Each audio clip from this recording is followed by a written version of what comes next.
Good morning, everyone. I'm going to go over the Acquisition and Restoration Council coordination. DOT recently came up with guidance for coordination for projects which involve state-owned conservation lands, and that's what this is about. Guidance was provided in a new chapter of the PD&E Manual. This is Part 2, Chapter 23. And this guidance is lengthy and it could constitute a separate training all on its own. So today I'm just going to very briefly go over the information that is provided in this chapter, and you can check it out if you would like more information. So this new chapter provides guidance for projects that require the use of state-owned upland conservation lands that are managed for conservation, for outdoor resource-based recreation, or archaeological or historic preservation. And these are lands that are held by the Board of Trustees of the Internal Improvement Trust Fund, which we'll refer to as just the Board of Trustees. Now, the Acquisition and Restoration Council, or ARC, is supported by FDEP, and they administer the review and approval of management plans and land uses for all state-owned conservation lands. And this includes overseeing the process of review of the acquisition interests on those lands, such as easements, and also includes recommended approvals to the Board of Trustees. So this responsibility includes acting on FDOT's applications for easements on these lands.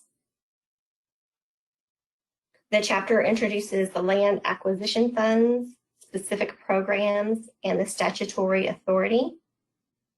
And there are policies established by this Board of Trustees to provide criteria for which an easement can be granted for linear facilities, such as an FDOT right-of-way corridor, and also to address conditions in which they can impose minimization or mitigation of adverse impacts to these lands.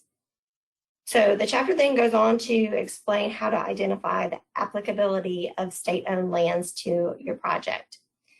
The Turnpike should identify potential use of state-owned conservation lands early in the development of a project, and this is regardless of whether the project's involve major state action or a SEER. And this is done using that area of interest tool in the EST, and also coordination with the land management agency for that property or the FDEP Bureau of Public Land Administration.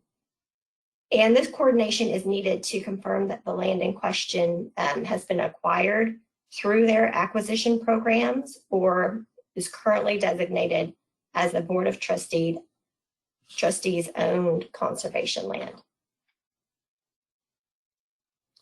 Now, the chapter explains the coordination that's needed for this process.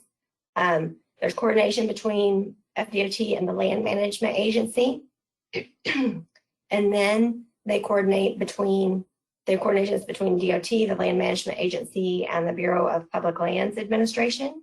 And then there's also coordination with the OEM director regarding anticipated impact to state-owned conservation lands, just to let OEM know that this is going on, and also if there's a need to prepare an easement application. And all this coordination also includes the discussion of mitigation.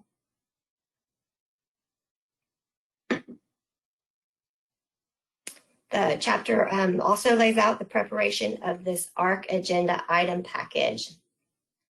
And this includes an upland easement application, which at times is going to need a supplemental information, and also may need a state lands impact report. And the chapter details what these things are. It also discusses the process of scheduling the ARC meeting agenda item and the ARC's review of that package, as well as their determination and development of an MOA. It describes the signing of the MOA and the FDEP preparation of the easement document for FDOT approval. It also includes a section on other applicable laws and regulations that may apply when a project affects state-owned conservation lands. And then it covers how all of this is documented in the environmental document. So if the project is a non-major state action, then the checklist should identify that if there are state-owned conservation lands being acquired in the project area that are subject to review and approval by the ARC. Now, it should include a summary of the impacts and coordination, if appropriate, and include any correspondence in the project file. Now, any final decisions by the council or an MOA, if applicable, those items should be referenced and included in the project file.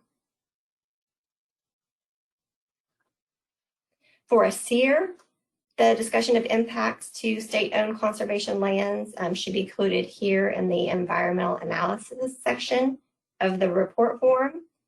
And it falls under cultural resources as its own subsection on recreational areas and protected land. And it should include a summary of the identification of the impact to those state-owned conservation lands and also the ARC review process. And correspondence during this process should be included in the SWEPT project file. And if there were final decisions by the ARC or an MOA was completed prior to finalization of the SEER, because sometimes this takes place after, but if it happened before finalization of the SEER, then this information should be attached to the SEER itself.